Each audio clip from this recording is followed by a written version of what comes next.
Programang ito ay rated SPG. Striktong patnubay at gabay ng magulang ang kailangan. Maaaring may masiselang tema, lengguwahe, karahasan, sexual, horror o droga na hindi angkop sa mga bata.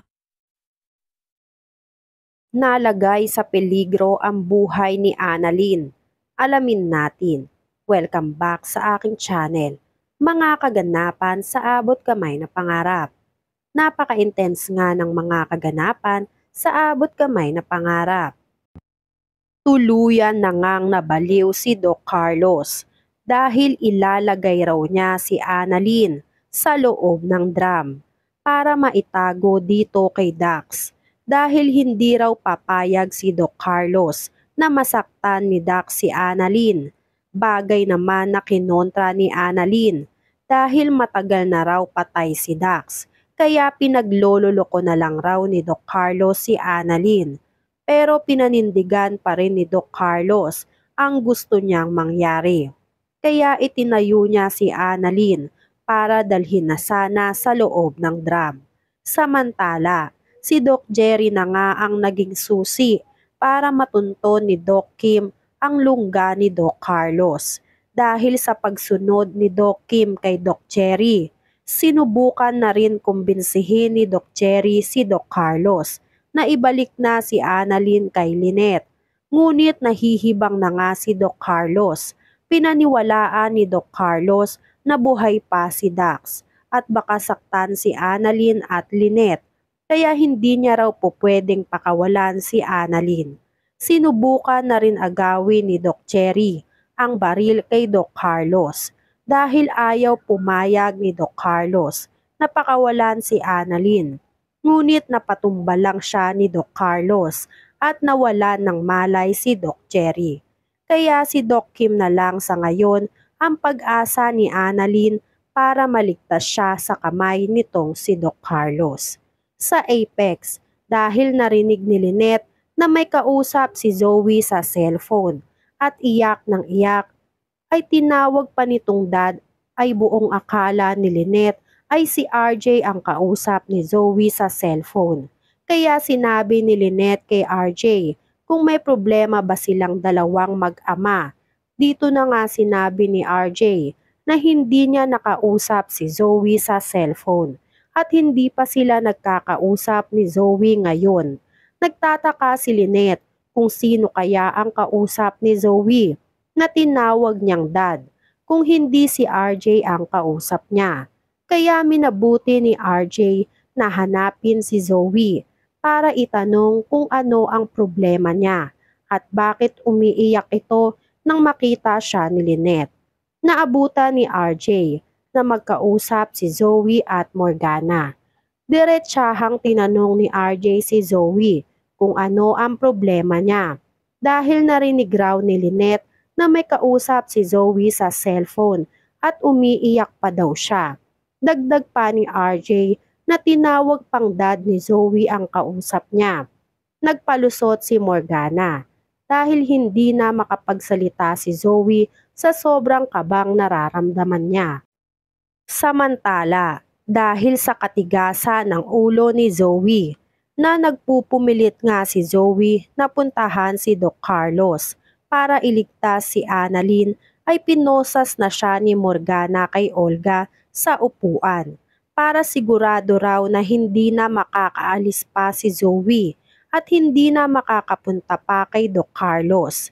Galit na galit si Zoe kay Morgana. Sinabihan ni Zoe si Morgana na nababaliw na raw si Morgana. Sinabi ni Morgana kay Zoe na hayaan na raw si Annalyn na patayin ito ni Doc Carlos nang sa ganon ay makuha na nila ang turn sa side nilang mag-ina. Pero ayaw pumayag ni Zoe. Pilit siyang nagmamakaawa kay Morgana dahil hindi raw kakayanin ng konsensya ni Zoe kapag may nangyaring masama pa kay Annalyn.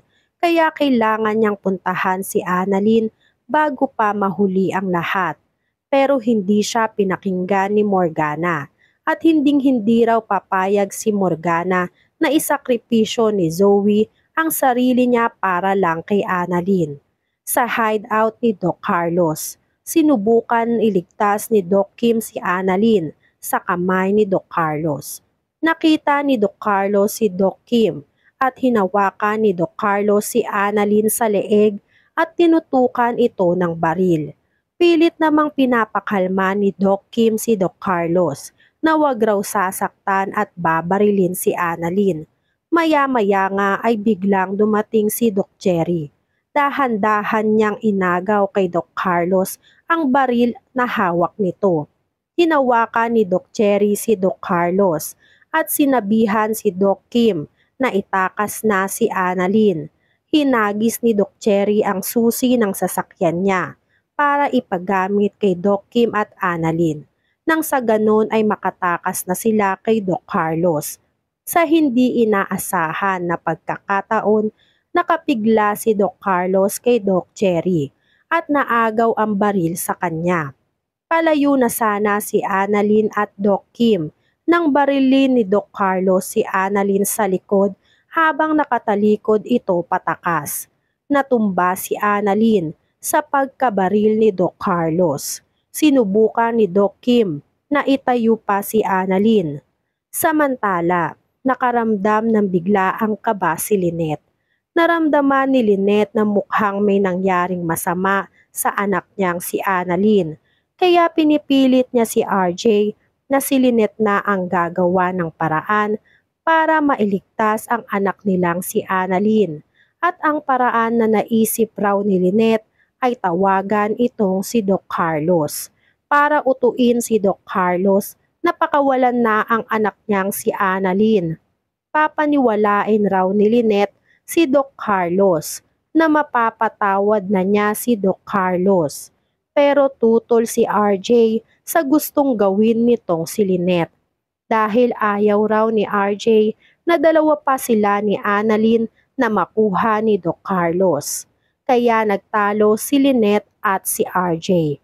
Sinabi ni Lynette na hindi raw sila pupwede na mag-antay na lang sa wala. Dahil hanggang ngayon ay wala pa rin lead ang mga pulis kung nasaan nagtatago si Doc Carlos, lalong-lalo na si Annalyn.